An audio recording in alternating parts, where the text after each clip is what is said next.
एक ऐसी दुनिया जहां वफादारी कमजोरी हो और धोखाधड़ी काबिल तारीफ। जब जासूसों और दहशतगर्दों का बेरहम माफिया पाकिस्तान को तोड़ने की साजिश करता है, तो एक नौजवान जो पुलिस के लिए मतलूब, वांटेड, इंटेलिजेंस की नज़र में दहशतगर्द, कौम के लिए गद्दार, जिसके पास खोने को कुछ भी नहीं, जब उसे कहा गया कि मुल्क से गद्दारी करो और अपनी जान बचा लो, तो वो इनकार कर देता है। Let's find him. और उन्हीं गद्दारों और मुल्क के दुश्मनों के लिए मौत का पैगाम बन जाता है। रियासत का सबसे बड़ा दुश्मन करार पाने के बावजूद वो अपनी कौम की इकलौती उम्मीद बन जाता है। अपनी आज़ादी से बढ़कर किसी मकसद के लिए लड़ने वाला, मुल्क दुश्मनों को ख़त्म करने के लिए जान की बाजी लगा देने वाला बाजीगर।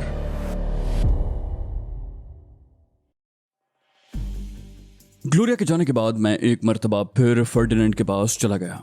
खुदा डीनू ने शायद उसे कोई पेन किलर खिला दी थी। उसकी हालत पहले के मुकाबले में लाख दर्जे बेहतर थी। मैंने उसे पूछा, तुमने अपने जिन साथियों की निशानदही की है वो उन्हीं नामों से उन होटल में मुकीम हैं? उसने कहा, हाँ, वो उन्हीं नामों से वहां ठहरे हुए हैं। कमरों के नंबर भी वही हैं जो मैंने लिखवाए हैं। मैंने कहा, एक बात मेरी समझ में नहीं आई, तुमने इतनी सच्चाई से ये सब कुछ हमें क्यों बता दिया? तुम अगर जबान न खोलते तो ज्यादा से ज्यादा क्या होता, यही ना कि हम तुम्हें हलाक कर देते। उसके होंठों पर फीकी सी मुस्कुराहट नमूदार हुई। बोला, तुम्हें शायद अंदाजा नहीं है कि सिंडिकेट के बड़े अपने माजूर हो जाने वाले कारकुनों के साथ क्या सलूक करते हैं। ऐसे लोगों को वो गोली मार देते हैं। माजूर आदमी का इस गैंग में क्या काम? उसे जिंदा इसलिए नहीं छोड़ते कि सिंडिकेट से निकलने के बाद वो उनके लिए खतरा बन जाए। मैंने सोचा, जब मुझे मरना ही है तो उनमें से कुछ लोगों को साथ लेकर क्यों ना मरूं। मैंने ऐसे बहुत से लोगों को अपनी आंखों से मरते देखा है। मैंने बिल्कुल आखिरी वक्त में ये फैसला किया कि तुम्हें सब कुछ बता दूं। मैं वक्ती तौर पर उस टाइम पीस बम से वाकई खौफजदा हो गया था। फिर मैंने सोचा कि मरते मरते उन लोगों को कुछ नुकसान ही पहुंचा जाऊं जो सिर्फ अच्छे वक्त के साथ ही होते हैं। बुरे वक्त में इंसान से जिंदा रहने का हक भी छीन लेते हैं। जब मौत चंद कदम के फासले पर खड़ी हो और इंसान माजूर और बेबस भी हो तो उसे बहुत कुछ याद आने लगता है। अपने गुनाह और ज्यादतियां, दूसरों के रवैये, गुजरी हुई जिंदगी का एक एक वाकया आंखों के सामने आ जाता है। मैंने अगर सच बोलने का फैसला किया तो क्या गलत किया। मैंने कहा, यही ग्लोरिया के साथ भी हुआ है। उसे तो किसी सफाई का मौका दिए बगैर कत्ल करने का हुक्म जारी हो चुका था। फर्डिनेंड ने कहा, एक बात और सुन लो, ग्लोरिया भी मेरी हिट लिस्ट पर थी। उन्हें भी अंदाजा था कि ग्लोरिया यूं आसानी से काबू में नहीं आएगी, इसलिए उन्होंने कई और लोगों को भी इस काम पर मामूर किया था कि वो ग्लोरिया का खात्मा कर दें। मगर अब मुझे अंदाजा हो रहा है कि ग्लोरिया आम औरत नहीं है। उसे कत्ल करने के लिए बहुत ज्यादा जहानत की जरूरत है। फिर अगर तुम बीच में न कूद पड़ते तो शायद अब तक ग्लोरिया का काम तमाम हो चुका होता। मैंने हंसकर कहा, वो लोग तो मेरे पीछे भी पड़ गए हैं, हालांकि मैं तो इतना अहम आदमी भी नहीं हूँ। वो बोला, तुम्हारी मौत का फैसला तो मकामी चीफ ने किया था। तुमने शायद किसी मौके पर उसे डबल क्रॉस करने की कोशिश की होगी। फर्डिनेंड मुस्कुराया तो उसकी शक्ल मजीद भयानक हो गई।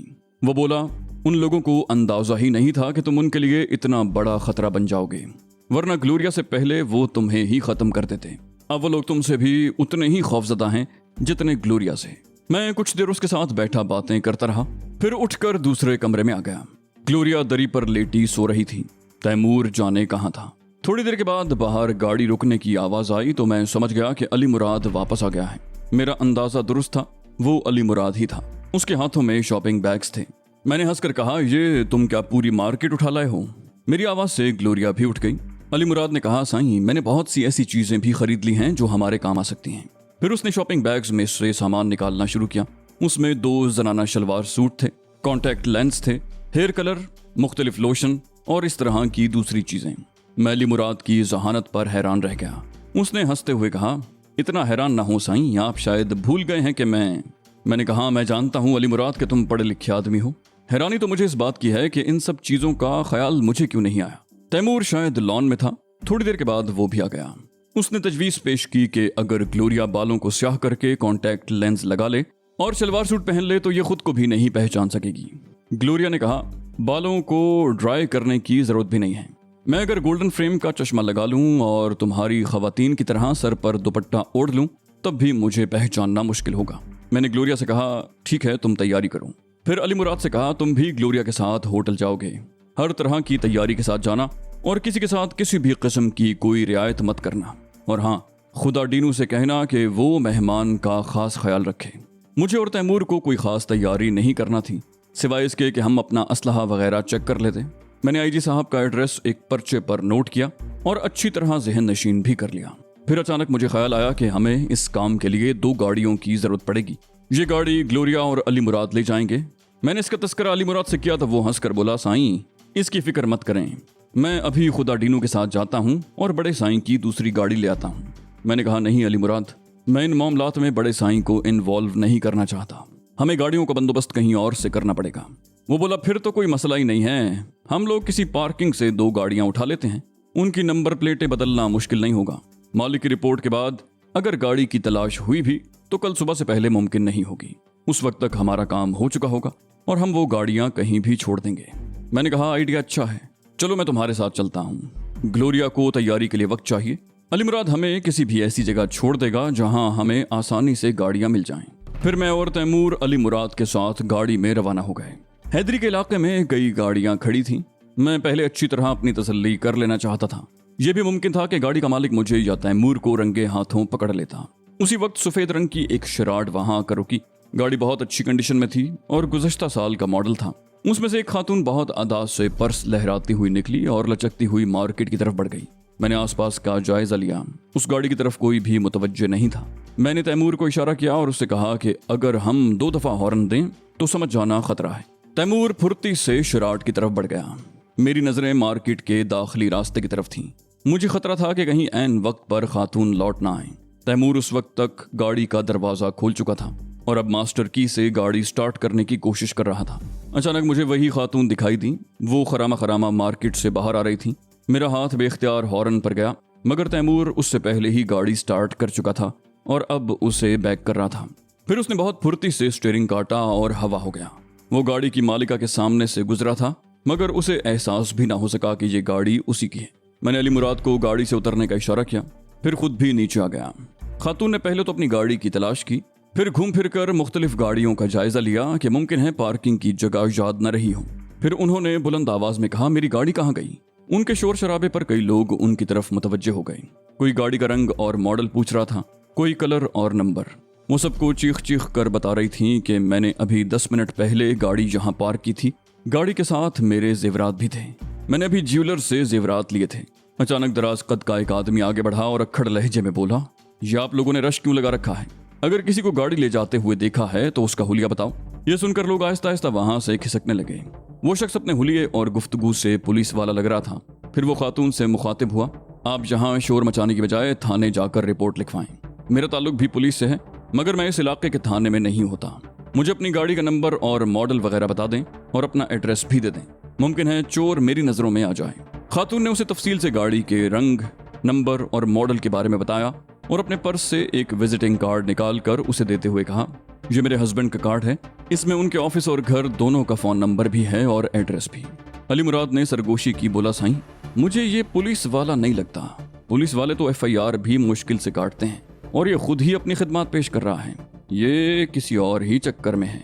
मैंने कहा, हमारे पास मजीद चक्करों में पड़ने का वक्त नहीं है। वो बोला, मगर साईं उस आदमी से उसका कार्ड तो ले लें।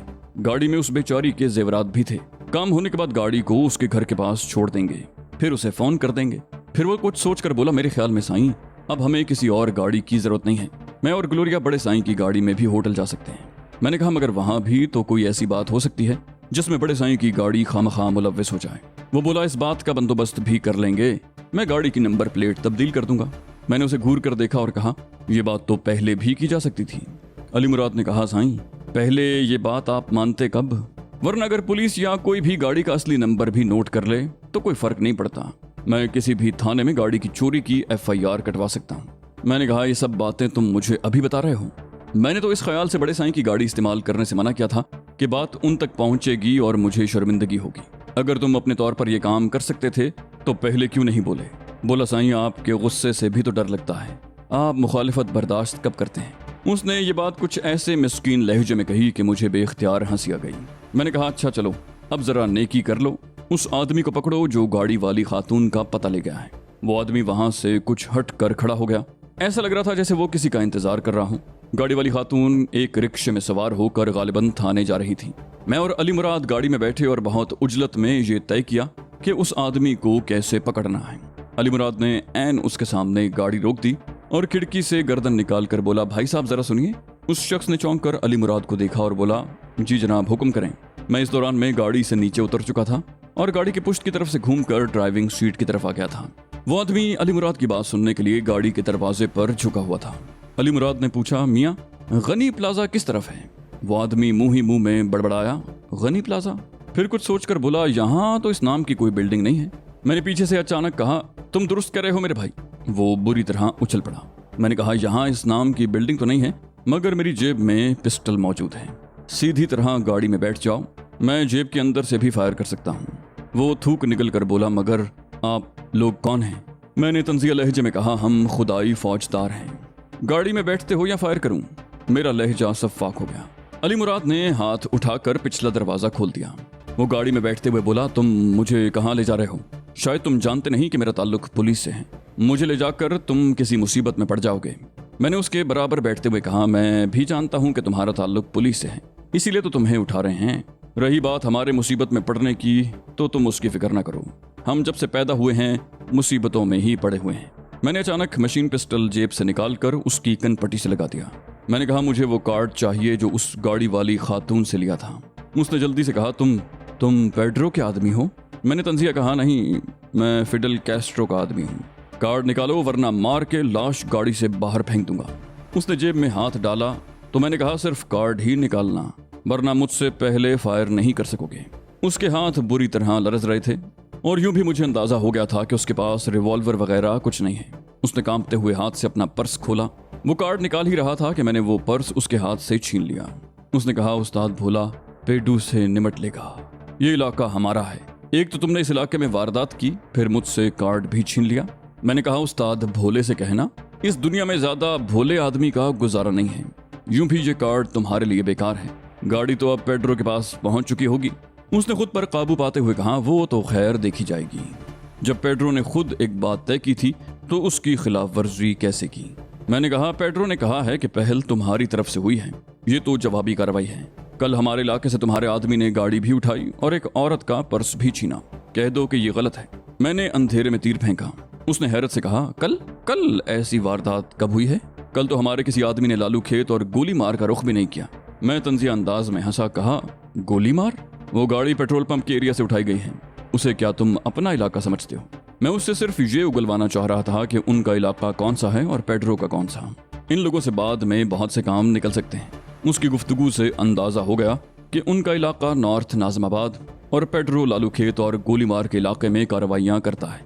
बाद में उनका एड्रेस भी किसी से मालूम हो सकता था। मैंने एक जगह गाड़ी रुकवा कर उसे नीचे उतारा और कहा, उस्ताद भोले से कहना कि अगर आइंदा उसकी तरफ से खिलाफ वर्जी हुई तो हम भी किसी माहिदे का पास नहीं करेंगे। अब तुम जरा दौड़ लगाओ वरना मैं पीछे से फायर कर दूंगा। ये सुनते ही वो पागलों की तरह एक तरफ भाग निकला। उसे इतना होश भी नहीं था कि वो मुड़कर गाड़ी का नंबर ही देख लेता। जब वो गिरता पड़ता अंधेरे में गायब हो गया तो अली मुराद ने कहा लगाते हुए गाड़ी आगे बढ़ा दी। मैंने हंसते हुए अली मुराद से कहा, बाज़-औक़ात उस्ताद भोला और पेड्रो किस्म के बदमाश बहुत कारआमद साबित होते हैं। अली मुराद ने कहा, ठीक कहते हो साईं, बड़े वडेरे इसीलिए तो चोरों की जमानतें करवाते हैं ताकि बाद में उनसे काम ले सकें। मैंने हंसकर कहा, यार तुम तो वडेरों के लिए ऐसी बातें मत करो। वो मेरा तंज समझ गया, बोला, नहीं साईं, आप गलत मत समझो, बड़े साईं ऐसे नहीं हैं। कई दफा डाकुओं ने उनके पास पनाह ली है मगर उन्होंने आज तक किसी भी डाकू से कोई काम नहीं लिया। ये भी हमारे लिए फख्र की बात है कि हमारे गोठ का एक आदमी भी डाकू नहीं बना। असल में जब हारियों को उनका हक मिलता रहे, उनकी इज्जत महफूज रहे, उनके सर पे वडेरे का हाथ हो तो वो रूखी सूखी में भी मुतमईन रहते हैं। अली मुराद ने बाकायदा तकरीर शुरू कर दी। बोला, बड़े साईं का मिजाज वडेरों वाला नहीं है जी। गांव की हर लड़की बाप की तरह उनका एहतराम करती है। छोटे साईं नासिर भी ऐसे ही थे। वो अचानक अफसरदा हो गया। आला तालीम ने उन्हें इन बखेड़ों से बहुत दूर कर दिया था। फिर वो खुद से बोला, मैं भी क्या बातें ले बैठा हूँ, अब तो साईं नासिर इस दुनिया में मौजूद ही नहीं। फिर वो बिफर कर बोला, मगर साईं, उनका कातिल जब भी मेरे हाथ आया मैं उसके इतने टुकड़े करूंगा कि शुमार नहीं होंगे। वो एकदम जज्बाती हो गया। मैंने उसे टोका नहीं, उसने कहा, मैं उनके कातिल या कातिलों को गोली से नहीं मारूंगा बल्कि कुल्हाड़ी से टुकड़े कर दूंगा। इस दौरान में हम अपने ठिकाने पर पहुंच चुके थे। खुदा डीनू ने गेट खोला तो मुझे पोर्च में सफेद शिराड नजर आई। गोया तैमूर वापस आ चुका था। मैंने पिछली सीट का दरवाजा खोला तो शिराड की अंदरूनी लाइट रोशन हो गई। सीट खाली थी मगर पायदान पर जेवरात के 3 डिब्बे पड़े थे जो गालिबन झटके लगने से नीचे गिर गए थे। उस खातून का यह कहना दुरुस्त था कि गाड़ी में जेवरात भी हैं। मैंने उन जेवरात का जायजा लिया। तीनों सेट खासे कीमती थे। मेरे अंदाजे के मुताबिक उनकी कीमत लाखों के दरमियान होगी। मैंने तीनों डिब्बे गाड़ी से निकाले और उन्हें लेकर अंदर आ गया। फिर मैंने वो डिब्बे अली मुराद के हवाले करते हुए कहा कि इन्हें हिफाजत से कहीं रख दो। ये जेवरात भी हमारे पास उस खातून की अमानत हैं। अली मुराद ने तीनों डिब्बों को एक कपड़े में बांधा और कमरे से निकल गया। ग्लोरिया दूसरे कमरे में थी और तैमूर शायद फर्डिनेंड के कमरे में था क्योंकि वहां से बातों की आवाजें आ रही थीं। थोड़ी देर के बाद ग्लोरिया कमरे से बरामद हुई तो मैं भी उसे देखकर हैरान रह गया। उसने शलवार सूट पहन रखा था। सर पर मशरकी खवातीन की तरह दुपट्टा था जिसे शायद उसने पिन्ने लगाकर सर पर जमाया था। आंखों पर सुनहरे फ्रेम का खूबसूरत चश्मा था और पहली नजर में वो किसी कॉलेज की लेक्चरर या किसी बड़ी फर्म की एग्जीक्यूटिव लग रही थी। वो हर तरफ से पाकिस्तानी लग रही थी मगर मसला सिर्फ जबान का था। अगर उसे उर्दू भी आती होती तो उसके निहायत करीबी जानने वाले भी धोखा खा जाते। मैंने तो सीफी अंदाज में कहा, good, you are looking very charming and smart. उसने खुशदिली से कहा, थैंक यू। वक्त हो गया है और अभी तक हमारी तैयारी पूरी नहीं हुई। मैंने हंसकर कहा, हमारी तैयारी तो असल में तुम्हारी ही थी। इसी दौरान में अली मुराद भी तैयार होकर आ गया। उसने सफेद शलवार सूट और स्याह मुकेशन पहन रखे थे। हुलिये से सिंध के किसी वडेरे का तालीम याफ्ता बेटा लग रहा था। यकीनन उसके पास रिवॉल्वर भी होगा मगर मुझे दिखाई नहीं दे रहा था। मुझे उम्मीद थी कि खुदा न खास्ता हथियारों के इस्तेमाल का मौका आया तो उनके लिए ग्लोरिया ही काफी होगी। किसी को नहीं मालूम था कि उसके बैग में क्या है मगर इतना जरूर था कि वो हर तरह से लैस होगी। मैंने अली मुराद और ग्लोरिया से कहा, अब तुम लोग जाओ, wish you all the best. उन दोनों के जाने के बाद मैंने खुदा डीनू को बुलाया और एक मरतबा फिर उसे ताकीद की कि मेहमान का हर तरह से ख्याल रखना। वहाँ मकान की कमी मुझे बहुत खल रही थी। मेरे जहन में एक ख्याल आया था मगर उसके लिए फोन करना जरूरी था। मैंने तैमूर से कहा, शिराड की नंबर प्लेट बदल दो और यहाँ से निकल चलो, हमारे पास वक्त बहुत कम है। वो बोला, नंबर प्लेट तो मैं तुम्हारे कहने से पहले ही बदल चुका हूँ, बल्कि गाड़ी में जरूरत का सामान भी रख लिया है। मैंने कहा, चलो फिर चलें। गाड़ी तैमूर ही ड्राइव कर रहा था और बहुत तूफानी अंदाज में गाड़ी चला रहा था। मैंने उसे टोका, कहा, हमें इतनी जल्दी भी नहीं है। ये ना हो आईजी साहब की मदद करने की बजाय हमें खुद मदद की जरूरत पड़ जाए। जरा आहिस्ता चलो वरना कोई ट्रैफिक सार्जेंट भी हमें रोक सकता है। मेरे टोकने पर उसने गाड़ी की रफ्तार कम कर दी। उसके बावजूद हम लोग आधे घंटे में डिफेंस पहुंच गए। आईजी साहब का बंगला हमें बहुत आसानी से मिल गया क्योंकि एक तो मेरे पास नंबर मौजूद था, दूसरे उनके घर के सामने कई गाड़ियां पार्क थीं। गोया मेहमानों की आमद का सिलसिला शुरू हो चुका था। तैमूर गाड़ी सीधी लेता चला गया। वो डिफेंस फेज 5 का इलाका था। आईजी साहब के बंगले के बाद 2 बंगले और थे। फिर उनकी मुखालिफ समत में एक खाली प्लॉट था जिसमें जगह जगह खुदरो घास उगी हुई थी। खाली प्लॉट के तीनों तरफ बंगले थे, इसलिए मालिक ने उस प्लॉट पर बाउंड्री वॉल बनाने की जरूरत महसूस नहीं की थी। तैमूर ने शिराड रिवर्स करके उस प्लॉट के कोने में खड़ी कर दी। फिर हम लोग गाड़ी से उतर कर नीचे आ गए। उन दिनों डिफेंस फेज 5 के इलाके में पानी की बहुत किल्लत थी। थोड़ी देर के बाद गली के उस टुकड़े से एक वाटर टैंकर बरामद हुआ जहां हम खड़े थे। पानी का टैंकर देखकर फौरी तौर पर मैंने बंगले में दाखिल होने की मंसूबाबंदी कर ली। मैं गली के बिल्कुल दरमियान में आ खड़ा हुआ। कहने को तो वो गली थी मगर छोटी आबादियों की सड़क से भी ज्यादा चौड़ी थी। मुझे वहां खड़ा देखकर टैंकर के ड्राइवर ने ब्रेक लगा दिए और गुस्से से बोला, ओ भाई, अगर आपको खुदकुशी ही करनी है तो किसी और गाड़ी के सामने आ जाएं। मैं बाल बच्चेदार आदमी हूँ। मैंने तहक्कुमाना अंदाज में कहा, यह टैंकर कहाँ जा रहा है? वो बोला, इस टैंकर को आप नहीं रोक सकते। अगर आपको भी टैंकर की जरूरत है तो मुझसे बात कर लें। महीने में जितने टैंकर चाहिए मुझे बता दें। मैंने कहा, वो तो खैर मैं बाद में बताऊंगा मगर फौरी तौर पर यह टैंकर मेरे घर जाएगा, समझे? तुम शायद मुझे जानते नहीं हो, मैं पुलिस में इंस्पेक्टर हूँ। मेरी बात पूरी होने से पहले ही टैंकर का ड्राइवर हंसने लगा। बोला, इंस्पेक्टर साहब, जानते हैं ये टैंकर कहाँ जा रहा है? ये आईजी साहब के घर जा रहा है। वो रिटायर हो चुके हैं मगर हाथी मरकर भी 1.25 लाख का होता है। मैंने सोचा था कि ड्राइवर के एक साथी को बेबस करने के बाद मैं वो वाटर टैंकर आईजी साहब के घर ले जाऊं। आईजी साहब के नौकर इनकार तो जरूर करते कि हमने टैंकर नहीं मंगवाया, मगर जब टैंकर वाला बजिद हो कि टैंकर यहीं के लिए है तो कौन इनकार करेगा। मगर उसकी नौबत ही नहीं आई। वो टैंकर वाकई आईजी साहब के घर जा रहा था।